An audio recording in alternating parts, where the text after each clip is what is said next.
السلام علیکم، welcome to my channel سٹ ناولز پوائنٹ۔ حاصل وفا تم ہو 7ویں قسط۔ زیادہ چلاؤ مت، میں بہرا نہیں ہوں۔ حسن نے ناگواری سے اس کا یہ ری ایکشن دیکھا۔ فہد بھاگ کر ان کے پاس آیا۔ بھائی آپ ایسا کیسے کر سکتے ہیں؟ وہ شاکڈ کیفیت میں تھا۔ اس کی آنکھوں میں آئرہ کا چہرہ گھومنے لگا۔ اس کی خاطر وہ حجاب سے لڑائی کر کے اسے چھوڑ آیا تھا، اور تو اور حسن کی بھی کئی باتیں وہ اگنور کر دیتا، خواہ بعد میں اس کی انسلٹ ہو جاتی۔ میں نے کچھ نہیں کیا، وہ مس ورلڈ خود چھوڑ کر گئی ہیں۔ حسن نے سارا الزام آئرہ پر ڈالتے ہوئے خود کو بری سمجھ لیا۔ میں یقین نہیں کر سکتا کہ وہ ایسا کر ہی نہیں سکتی۔ میں جانتا ہوں وہ جاب کے لیے کتنا کریزی ہے، وہ کبھی چھوڑ کر نہیں جا سکتی۔ ضرور آپ نے ہی کوئی کھیل کھیلا ہوگا۔ فہد بالکل بے یقین تھا، وہ آئرہ کو کسی بھی حال میں غلط سمجھنے کو تیار نہ تھا۔ حسن نے اس کو گھور کر دیکھا۔ تمہیں میری بات پر یقین نہیں ہے، اس لڑکی کی بات پر یقین ہے؟ Very sad. وہ لڑکی میری بھابھی ہے اور مجھے اس پر پورا یقین ہے۔ اسے سخت افسوس ہو رہا تھا۔ او شٹ اپ! حسن نے بھابھی کہنے پر اس کو ایک دھموکہ جڑ دیا۔ بھائی میں آپ کو سچ بتا رہا ہوں کہ میں آئرہ کے علاوہ کسی لڑکی کو اپنی بھابھی نہیں بناؤں گا، اور یہ کنفرم ہے۔ آپ بھی دھیان سے سن لو۔ اس کو حسن کی کسی گھوری کا اثر نہیں ہوا تھا۔ Go to hell! وہ دونوں تکیے اس کی طرف پھینک کر اٹھ کھڑے ہوئے۔ بھائی آپ ایسا نہیں کر سکتے! فہد نے دہائی دی، مگر حسن پر کوئی اثر نہ ہوا۔ وہ اپنے جوتے پہن کر جانے ہی لگے تھے جب وہ دوبارہ بولا، میں آئرہ سے خود شادی کر لوں گا، یاد رکھنا آپ۔ اس نے پیچھے سے دھمکی لگائی تھی۔ اس کے کمرے کی دہلیز پار کرتے حسن کے پیروں کو جیسے بریک لگا۔ انہوں نے فوراً پیچھے مڑ کر اس کو دیکھا۔ کیا بکواس کر رہے ہو یہ؟ وہ خطرناک تیور لیے اس کی طرف بڑھے۔ ہاں بالکل ٹھیک کہہ رہا ہوں، بس دو ہی آپشن ہیں، یا تو آئرہ آپ کی بھابھی بنے گی یا پھر میری، کوئی تیسرا آپشن نہیں چلے گا۔ وہ حسن کے تیوروں کو خاطر میں لائے بغیر بولتا رہا۔ ایسا کچھ نہیں ہوگا، کیونکہ میں اس کو اپنی بھابھی کبھی نہیں ماننے والا۔ انہوں نے دانت پیستے ہوئے کہا، میں اب آئرہ سے ہی شادی کروں گا، چاہے کچھ بھی ہو جائے۔ وہ بہت آرام سے بولا تو وہ بے چین سے ہو گئے۔ میں تمہاری شادی میں شریک نہیں ہوں گا، پھر دیکھ لینا۔ حسن نے اسے دھمکی دی۔ میں پھر بھی کروں گا، وہ بمشکل ہنسی روک کر بولا۔ حسن کا لال بھپوکا چہرہ دیکھ کر اسے اپنی ہنسی کنٹرول کرنا مشکل ہو رہا تھا۔ میں گھر چھوڑ کر چلا جاؤں گا اگر وہ اس گھر میں آئی تو۔ حسن کو سمجھ میں نہیں آ رہا تھا کہ وہ اسے کیسے روکتے۔ اوکے، مرضی ہے آپ کی۔ وہ بھی انہی کا بھائی تھا، ان کو بیوقوف بنانے میں استاد تھا۔ مرو پھر جا کر، وہ غصے سے کہتے ہوئے باہر نکل گئے۔ پیچھے حسن کا کہا ابل پڑا۔ اف بھائی، سیدھی طرح نہیں ماننا آپ نے، میں جانتا ہوں، آپ کو راستے پر لانا ہی پڑے گا۔ وہ ان کے جانے کے بعد کتنی دیر ہنستا ہی رہا۔ وہ لاؤنج میں ادھر سے ادھر چکر لگا رہی تھی۔ غصہ تھا کہ کسی صورت کم نہیں ہو رہا تھا۔ آج اسے دکھ سے زیادہ غصہ آ رہا تھا۔ ماما نے 2-3 بار اس کو دیکھا مگر کچھ بولی نہیں۔ رات کے 9 بج رہے تھے، وہ اب بھی ویسے ہی ادھر سے ادھر گھوم رہی تھی۔ تبھی فلک چلی آئی۔ اس نے آئرہ کو یوں لاؤنج میں پریڈ کرتے دیکھا تو حیران ہوتی اس کی طرف آ گئی۔ لگتا ہے سر حسن سے پھر جھگڑا ہو گیا ہے۔ اس نے شرارت سے آئرہ کو چھیڑا۔ آئرہ نے رک کر اس کو دیکھا۔ اپنے کام سے کام رکھو، مجھ سے الجھنے کی ضرورت نہیں ہے۔ جو کرنے آئی ہو وہ کرو جا کر، وہ بدتمیزی سے بولی تو فلک اس پر 2 حرف بھیج کر کچن میں شمسہ بیگم کے پاس چلی آئی۔ چغل خور، آ جاتی ہے میرے زخموں پر نمک چھڑکنے۔ وہ بڑبڑاتے ہوئے صوفے پر جا بیٹھی۔ آج اسے فلک بھی زہر لگی تھی۔ ٹیبل پر رکھا اس کا سیل فون بجا تو وہ اس کی طرف متوجہ ہوئی۔ فہد کالنگ کے الفاظ اسکرین پر جگمگا رہے تھے۔ اس فہد کو تو آج دماغ ٹھکانے پر لگاتی ہوں میں۔ اس نے فہد کے نام کو زور سے دانتوں تلے چبایا۔ کال پک کر کے سیل کان سے لگا لیا۔ تم میں اور تمہارے بھائی میں کچھ شرم باقی ہے یا ساری ختم ہو گئی ہے؟ وہ کال کنیکٹ ہوتے ہی غصے سے چلائی۔ دوسری طرف فہد نے فوراً فون کان سے ہٹا کر کان پر ہاتھ رکھ لیا۔ آہستہ بولو، آئرہ میرے کان کا پردہ پھٹ جائے گا اور میں بہرا ہو جاؤں گا۔ کچھ دیر بعد اس نے دوبارہ فون کان سے لگاتے ہوئے کہا تو وہ اور بھڑک گئی۔ میں تمہیں بہرا، اندھا اور گنجا سب کر دوں گی، بس میرے سامنے آؤ تو ایک دفعہ۔ اف توبہ، اتنا ظلم مجھ مسکین پر! فہد نے اس کی بات سن کر ایک جھرجھری سی لی۔ تصور میں خود کو اندھا اور گنجا دیکھ کر وہ واقعی ڈر گیا۔ ہاں، ساری دنیا کے مسکین تو تم لوگ ہی ہو نا، ایک تم مسکین اور ایک تمہارا وہ بھائی مسکین، بلکہ وہ تو کچھ زیادہ ہی مسکین ہے۔ آئرہ کو اس کا خود کو مسکین کہنا بہت برا لگا تھا۔ اچھا یار چھوڑو، یہ سب بتاؤ کیا ہوا ہے؟ وہ کچھ سنجیدہ ہوا۔ کیوں، تمہارے بھائی نے کچھ نہیں بتایا تمہیں؟ وہ تڑپ کر بولی تو فہد نے ایک ٹھنڈا سانس بھرا۔ آج آفس میں کیا ہوا تھا؟ وہ اس کی بات نظر انداز کرتے ہوئے بولا۔ جو بھی ہوا تھا بہت اچھا ہوا تھا، بلکہ یہ سب بہت پہلے ہو جانا چاہیے تھا۔ جو بھی تھا، آئرہ تمہیں جاب نہیں چھوڑنی چاہیے تھی، فہد نے آہستگی سے کہا تو آئرہ کو آگ ہی لگ گئی تھی جیسے۔ تمہارا کیا خیال ہے کہ جب تمہارے بھائی مجھے دھکے دے کر نکالتے میں تب جاتی؟ آئرہ میں نے ایسا تو نہیں کہا، فہد اسے ٹوک گیا۔ جو بھی ہوا تمہیں ریزائن نہیں کرنا چاہیے تھا۔ سر نے مجھے دھمکی دی تھی کہ وہ مجھے نکال دیں گے۔ وہ اس کی بات سن کر کچھ دیر بعد بولی۔ ارے دھمکی کو گولی مارو، اور تمہیں اپوائنٹ میں نے کیا تھا یا بھائی نے، جو تم ان کی دھمکی پر چھوڑ کر آ گئی ہو؟ اس نے خفگی سے کہا۔ انہوں نے میری اتنی انسلٹ کی ہے، مجھے اتنا ڈانٹا ہے، تو پھر میں وہاں کیسے رکتی؟ وہ دکھی انداز میں بولی۔ میرا ویٹ تو کر لیا ہوتا یار۔ فہد کو اس کی جلد بازی پر افسوس ہوا۔ تو تم نے چھٹی کیوں کی تھی؟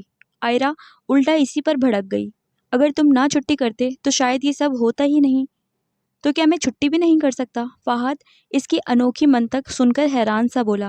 ساری غلطی سر کی ہے، انہوں نے ہی سب کچھ کیا ہے، وہ منہ بنا کر بولی۔ تو فہد کو ہنسی آ گئی۔ تم ایک کام کرو، سر کو چھوڑو اور مجھ سے شادی کر لو، وہ شرارت سے بولا۔ میں نے تمہارا منہ توڑ دینا ہے۔ آئرہ کو اس سے ایسی فضول بات کی امید نہیں تھی۔ منظور ہے؟ وہ بولا تو آئرہ نے حیرانگی سے سیل فون کو کان سے ہٹا کر گھورا۔ تمہارا دماغ تو نہیں چکرا گیا؟ کیا بول رہے ہو؟ ٹھیک کہہ رہا ہوں آئرہ، تم مجھ سے شادی کر لو، میں تمہیں بہت خوش رکھوں گا۔ اور دیکھو نا، ہم دونوں کی کیمسٹری بھی کتنی ملتی ہے، ہماری شادی بہت کامیاب ہوگی۔ اس نے اپنی ایکٹنگ جاری رکھی تو آئرہ کو اب سچ میں فکر ہوئی۔ یا اللہ، اس کو اچانک سے کیا ہو گیا ہے؟ وہ پریشانی سے بڑبڑائی۔ میں نے تمہاری کیمسٹری اور فزکس سب نکال دینی ہے، انسان بن جاؤ۔ بھائی سے تو تمہاری کیمسٹری دور، فزکس بھی نہیں ملتی، تم پھر بھی ان سے شادی کرنا چاہتی ہو، جبکہ ہمارا تو سب کچھ ملتا ہے، اور تم ہو کہ انکار کیے جا رہی ہو۔ یہ تو غلط بات ہے نا۔ فہد نے اپنے لہجے کو اس حد تک سنجیدہ بنا رکھا تھا کہ آئرہ کو ایک سیکنڈ کے لیے بھی گمان نہیں ہوا تھا کہ وہ مذاق کر رہا تھا۔ فہد، تم جانتے ہو نا میں ان سے کتنا پیار کرتی ہوں، پھر بھی تم یہ سب بول رہے ہو۔ آئرہ کے تو صحیح معنوں میں چھکے چھوٹ گئے تھے۔ اوپر سے فہد اتنے گمبھیر لہجے میں بول رہا تھا کہ وہ رو دینے کو ہو گئی۔ دیکھو فہد، اگر تم مذاق کر رہے ہو تو یہ بہت گھٹیا مذاق ہے، پلیز سیریس ہو جاؤ، ورنہ مجھے ہارٹ اٹیک آ جانا ہے۔ تمہیں میں مذاق کی موڈ میں لگ رہا ہوں؟ میں نے تو ہم دونوں کی شادی کے لیے ماما سے بھی بات کر لی ہے، وہ 1-2 دن میں تمہاری طرف آ رہی ہیں، وہ مزید بولا۔ ہم دونوں کی شادی؟ وہ ہکلاتے ہوئے بولی۔ ہاں، میری اور تمہاری۔ فہد نے منہ پر ہاتھ رکھ کر اپنا کہکہا روکا۔ وہ آئرہ کا چہرہ تصور کر رہا تھا۔ پر تم تو مجھے اپنی بھابھی بنانے والے تھے۔ آئرہ کو اس کے الفاظ یاد آئے۔ ہاں تو دیکھو نا، جب ہم دونوں کی شادی ہوگی تو تم حسن بھائی کی بھابھی ہی ہوئی نا۔ فہد، میں تمہارا سر پھاڑ دوں گی اگر تم نے کچھ ایسا سوچا بھی تو۔ تمہیں شرم آنی چاہیے مجھ سے ایسی باتیں کرتے ہوئے۔ اس میں شرم کس بات کی ہے؟ شادی کرنے کو کہہ رہا ہوں، کوئی غلط تو نہیں بولا؟ اس کا مطلب ہے تم نے مجھ سے چیٹنگ کی؟ وہ دکھ سے بولی۔ جو مرضی سمجھ لو، میں تمہارا خون پی جاؤں گی، یاد رکھنا۔ تم سے شادی کرنے سے اچھا ہے میں زاویار سے ہی کر لوں، اس نے غصے سے کہا۔ میں تمہیں اغوا کر لوں گا اگر تم نے کسی اور سے شادی کا سوچا بھی تو، یاد رکھنا۔ آئرہ، یہ دھمکی نہیں ہے، سچ ہے۔ تم صرف ہمارے گھر آؤ گی، میں اپنی ماما کو بھیج رہا ہوں، اگر انکار کیا تو انجام کی ذمہ دار تم خود ہوگی، انڈرسٹینڈ؟ فہد نے کہتے ساتھ ہی کال اینڈ کر دی۔ آئرہ ساکت بیٹھی سیل فون کو دیکھتی رہی۔ یہ کیا ہو گیا تھا؟ اس کا دماغ معاف ہو چکا تھا۔ بھائی ٹھیک کہتے ہیں، یہ آئرہ واقعی بہت بیوقوف ہے۔ فہد کہکہا لگا کر ہنسا۔ اب میں ان کو تنگ کروں گا، بہت بنتے ہیں یہ دونوں۔ وہ فون چارجنگ پر لگا کر لائٹ بند کر کے سونے کے لیے لیٹ گیا تھا، مگر کتنی ہی دیر وہ ساری باتیں یاد کر کے مسکراتا رہا۔ ناشتے کی ٹیبل پر بیٹھے تمام افراد خاموش تھے۔ جہانگیر صاحب آج کا نیوز پیپر پڑھنے میں مصروف تھے۔ حسن کا دھیان اپنے سیل فون کی جانب تھا، جہاں وقفے وقفے سے نبیل کے میسیجز آ رہے تھے۔ فاطمہ بیگم بھی خاموشی سے ناشتہ کرنے میں مگن تھی۔ دونوں باپ بیٹے کو مصروف دیکھ کر انہوں نے چپ رہنے میں ہی عافیت جانی۔ تب ہی سوٹڈ بوٹڈ فہد چلا آیا۔ وہ آفس جانے کے لیے بالکل تیار تھا۔ گڈ مارننگ ماما، گڈ مارننگ پاپا، گڈ مارننگ بھائی، اس نے اجلت بھرے انداز میں باری باری تینوں کو کہا تو سب نے اس کی طرف دیکھا۔ جہانگیر صاحب نے تو مسکرا کر جواب دیا اور دوبارہ اپنی سرگرمیوں میں مشغول ہو گئے، جبکہ حسن نے مسکرانا تو دور کی بات جواب دینا بھی گوارا نہ کیا۔ یہ ان کی طرف سے ناراضگی کا اعلان تھا۔ ماما نے البتہ اس کو گھور کر دیکھا تھا۔ کبھی سلام بھی لے لیا کرو، کیا انگریزوں کی طرح گڈ مارننگ لگایا ہوتا ہے؟ ان کو گڈ مارننگ لفظ سے سخت چڑ تھی۔ سوری ماما، بھول جاتا ہوں، نیکسٹ ٹائم خیال کروں گا، پرومس، اس نے ان کے برابر بیٹھتے ہوئے اجلت سے کہا اور اپنا بازو ہمیشہ کی طرح آگے کر دیا۔ وہ اس کے کف کے بٹن بند کرنے لگی۔ اتنے بڑے ہو گئے ہو، ابھی تک کف بند کرنے نہیں آئے؟ جہانگیر صاحب نے اس کی طرف دیکھتے ہوئے کہا تو وہ بجائے شرمندہ ہونے کے ڈھٹائی سے مسکرا دیا۔ ماما سے بند کروانے کی عادت پڑ گئی ہے، کیا کروں؟ شادی کے بعد یہ ذمہ داری تمہاری بیوی کی ہوگی، پھر میں یہ کام نہیں کروں گی۔ فاطمہ بیگم نے اس کا بازو چھوڑا تو وہ ناشتہ کرنے لگا۔ تو کب کر رہی ہیں پھر آپ میری شادی؟ اس نے شرارت سے پوچھا تو جہانگیر صاحب کے ہونٹوں پر ہلکی سی مسکراہٹ پھیل گئی، جبکہ فاطمہ بیگم نے اس کو گھور کر دیکھا۔ حسن نے البتہ کوئی تاثر نہ دیا۔ جب حسن کی شادی ہو جائے گی اس کے بعد تمہارا سوچوں گی، انہوں نے اپنا ہمیشہ والا جملہ دہرایا۔ یعنی کہ اگر بھائی کی شادی نہ ہوئی تو میں بھی کنوارا رہوں گا؟ فہد نے صدمے سے ان کی طرف دیکھا۔ بالکل، وہ اس کی بات پر بڑے آرام سے بولی۔ ماما، بھائی کا تو شادی کا کوئی ارادہ ہی نہیں ہے، جبکہ میں تو بالکل تیار بیٹھا ہوں۔ آپ بھائی کی شادی چھوڑیں، پہلے میری کر دیں۔ کچھ شرم کرو، کتنی ڈھٹائی سے اپنی شادی کی باتیں کر رہے ہو؟ فاطمہ بیگم اس کا کان کھینچتے ہوئے بولی تو وہ بلبلا اٹھا۔ اف ماما، چھوڑیں پلیز، اس نے دہائی دی تو انہوں نے چھوڑ دیا۔ وہ اپنا کان سہلانے لگا تھا۔ ویسے ماما، آپ بہت زیادہ زیادتی کرتی ہیں میرے ساتھ۔ بھائی کو ہاتھ لگانا تو دور کی بات، آپ نے کبھی ڈانٹا بھی نہیں ہے۔ میرا بہت پیارا بیٹا ہے وہ، اس لیے۔ انہوں نے ایک پیار بھری نگاہ حسن پر ڈالی۔ تو پھر آپ اپنے اس پیارے بیٹے کی شادی کا بھی تو سوچیں نا، بیچارے کب سے لڑکے ڈھونڈے بیٹھے ہیں اور منتظر ہیں کہ آپ ان کی شادی کرنے کا خیال دل میں لائیں اور وہ جھٹ سے اپنی پسند بتا دیں۔ فہد نے کن اکھیوں سے حسن کی طرف دیکھتے ہوئے کہا تو وہ اچھل ہی پڑا۔ فہد سے اس طرح سب کے سامنے ایسی بکواس کی امید نہیں تھی اسے۔ حسن؟ فاطمہ بیگم نے حیرانگی سے ان کو دیکھا۔ جہانگیر صاحب نے بھی اخبار رول کر کے سائڈ پر رکھا اور ان کی طرف متوجہ ہو گئے۔ فضول بول رہا ہے ماما، ایسا کچھ بھی نہیں ہے، حسن نے فہد کو کھا جانے والی نظروں سے دیکھتے ہوئے کہا۔ میں غلط نہیں کہہ رہا ماما، یہ بات 100% سچ ہے۔ وہ ایک دم سنجیدہ ہو گیا تھا۔ حسن، سچ بتاؤ مجھے۔ فاطمہ بیگم کو سمجھ میں نہیں آ رہا تھا کہ وہ کس کی بات پر یقین کریں۔ جھوٹ ہے سب ماما، اور آپ کس کی باتوں میں آ رہی ہیں؟ حسن کو تو لینے کے دینے پڑ گئے تھے۔ فہد نے بڑے آرام سے ان کو جال میں پھنسایا تھا۔ لڑکی کون ہے؟ تم مجھے یہ بتاؤ۔ فاطمہ بیگم کو فہد کی بات پر کچھ یقین آ رہا تھا۔ حسن نے اپنا سر پیٹ لیا۔ فہد کو آنکھوں ہی آنکھوں میں چپ رہنے کا اشارہ کیا، مگر وہ کہاں باز آنے والا تھا۔ ہمارے آفس میں کام کرتی ہے، بلکہ کرتی تھی، بھائی نے کل کا اسے نکال دیا ہے، اور تو اور وہ ان کی اسٹوڈنٹ بھی رہ چکی ہیں۔ فہد ان کی مسلسل گھوریوں کے باوجود بھی بولتا رہا۔ حسن، یہ کیا کہہ رہا ہے فہد؟ انہوں نے مشکوک نظروں سے حسن کو دیکھا۔ ایسا کچھ بھی نہیں ہے ماما، یہ فضول بول رہا ہے۔ آپ کو مجھ پر ٹرسٹ نہیں ہے کیا؟ انہوں نے اپنی صفائی دینے کی ایک ناکام کوشش کی۔ قسم لے لیں ماما، ایک بات بھی جھوٹی نہیں ہے۔ فہد نے معاملے کو مزید سنگین کیا۔ فاطمہ بیگم کو تو اب جیسے فہد کی بات پر مکمل یقین آ گیا تھا۔ فہد، تم اس لڑکی کا ایڈریس معلوم کرو، آج ہی ہم ان کی طرف چلیں گے۔ انہوں نے حتمی فیصلہ سنایا تو حسن حیران رہ گئے۔ جہانگیر صاحب خاموشی سے تینوں کی باتیں سنتے رہے۔ مجھے اس کے گھر کا ایڈریس پتہ ہے ماما، میں ایک دفعہ گیا تھا ان کو گھر چھوڑنے۔ ٹھیک ہے، پھر تم آج چھٹی کر لو، ہم آج ہی جائیں گے، وہ خوشی سے بولی۔ ماما، یہ آپ کیا کہہ رہی ہیں؟ حسن نے ان کو روکنے کی کوشش کی۔ تم کچھ مت بولو، تمہاری کوئی بات نہیں سنوں گی اب۔ انہوں نے ہاتھ اٹھا کر ان کو ٹوک دیا تو وہ غصے سے ڈائننگ ٹیبل سے ہی اٹھ گئے۔ جاتے جاتے فہد کو کئی گھوریوں سے بھی نوازا، جس پر وہ مسلسل دانتوں کی نمائش کرتا رہا۔ یا اللہ، تیرا شکر ہے تو نے میری دعائیں سن لیں۔ فاطمہ بیگم سے خوشی سنبھالی نہیں جا رہی تھی۔ وہ ملازمہ کو آوازیں دیتی کچن میں چلی گئیں۔ تم سنجیدہ ہو؟ ان کے جانے کے بعد جہانگیر صاحب نے فہد کو دیکھتے ہوئے پوچھا۔ بالکل پاپا۔ تو کیا واقعی حسن کسی لڑکی کو پسند کرتا ہے؟ جی کچھ ایسا ہی سمجھ لیں۔ ویسے حیرت کی بات ہے، جہانگیر صاحب ابھی بھی بے یقین تھے۔ لان میں ہر طرف دھوپ پھیلی ہوئی تھی۔ عائرہ نے موٹر کے ساتھ پائپ لگایا اور پودوں کو پانی دینے لگی۔ صبح کے 10:30 کا ٹائم تھا۔ وہ آج گھر پر تھی اور کرنے کو کوئی کام بھی نہیں تھا، اس لیے وہ یہ کرنے لگ گئی۔ ماما ملازمہ سے اپنی نگرانی میں صفائی کروا رہی تھیں۔ لان کا کچھ حصہ ان کی طرف تھا اور کچھ حصہ دوسری طرف تھا۔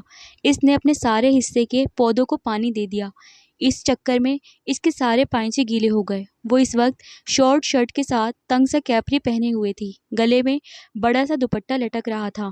دھوپ کی ہلکی ہلکی تپش سے بھی اچھا خاصا پسینہ آ چکا تھا۔ وہ اس کام سے فارغ ہو کر لان میں رکھی کرسیوں کی طرف آ گئی، تبھی سیل فون بجنے لگا۔ اس نے دیکھا تو فہد کا فون تھا۔ عائرہ نے کال کٹ کر دی تو کچھ دیر بعد دوبارہ بیل ہونے لگی۔ اس نے کوئی 10 دفعہ کال اینڈ کی، مگر مقابل بھی اچھا خاصا ڈھیٹ بندہ تھا۔ وہ بڑی ڈھٹائی سے دوبارہ کرتا رہا۔ یہ کیوں مجھے بار بار فون کر رہا ہے؟ عائرہ نے کوفت سے سیل فون کی طرف دیکھا۔ تنگ آ کر اسے کال پک کرنی پڑی۔ وہ جانتی تھی کہ وہ باز آنے والوں میں سے نہیں تھا۔ ہیلو۔ اس کے کال پک کرتے ہی وہ بولا، کیا تکلیف ہے تمہیں؟ کیوں پریشان کر رہے ہو؟ عائرہ غصے سے بولی۔ اس کے ہیلو کو وہ سرے سے ہی نظر انداز کر گئی تھی۔ تم کال پک کیوں نہیں کر رہی تھی؟ میری مرضی، تمہیں کیا مسئلہ ہے؟ اس نے تڑک کر جواب دیا تھا۔ اچھا سنو، آج میری ماما آپ لوگوں کے گھر آ رہی ہیں، وہ بولا تو عائرہ کا جی چاہا فون ہی پٹخ دے زمین پر، کام ہی ختم ہو۔ فہد پلیز، میں کوئی ڈرامہ برداشت نہیں کروں گی۔ میں سیریس ہوں عائرہ، ماما سچ میں آ رہی ہیں۔ میں صاف صاف انکار کر دوں گی، یاد رکھنا۔ اس نے تنگ آ کر کہا، تو مطلب تمہیں بھائی سے شادی نہیں کرنی؟ یہ تمہارا آخری فیصلہ ہے؟ ہم ان کے لیے کوئی اور لڑکی ڈھونڈ لیں؟ وہ بولا تو عائرہ کے ہاتھ سے فون گرتے گرتے بچا۔ کیا کہا تم نے؟ اسے یقین ہی نہ آیا۔ ڈفر لڑکی، میں اور ماما بھائی کے رشتے کے لیے بات کرنے آ رہے ہیں۔ اب بتاؤ، کوئی ڈرامہ تو نہیں کرو گی؟ فہد نے اسے مزید تنگ کرنا مناسب نہ سمجھا اور سچ بتا دیا۔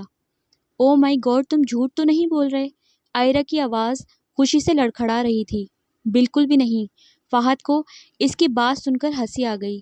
لیکن تم نے جو کل بکواس کی تھی۔ عائرہ کو کل کی بات یاد آئی تو وہ فوراً سنجیدہ ہوئی۔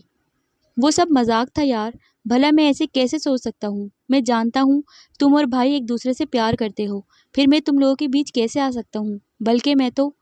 وہ کچھ کہتے کہتے رک گیا، بات ادھوری چھوڑ دی، مگر عائرہ سمجھ گئی تھی۔